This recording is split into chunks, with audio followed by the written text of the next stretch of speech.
لا يجوز للمسلم ولا للمسلمة مشاركة النصارى أو اليهود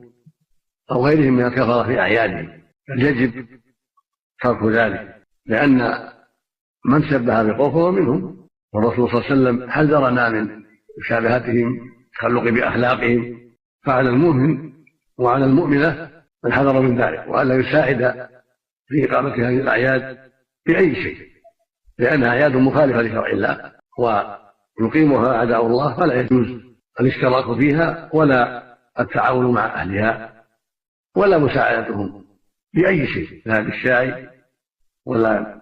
بالقهوة ولا بأي شيء من الأمور كالأواني ونحوها. وأيضا يقول الله سبحانه: وتعاونوا على البر والتقوى ولا تعاونوا على الإثم والعدوان. المشاركة مع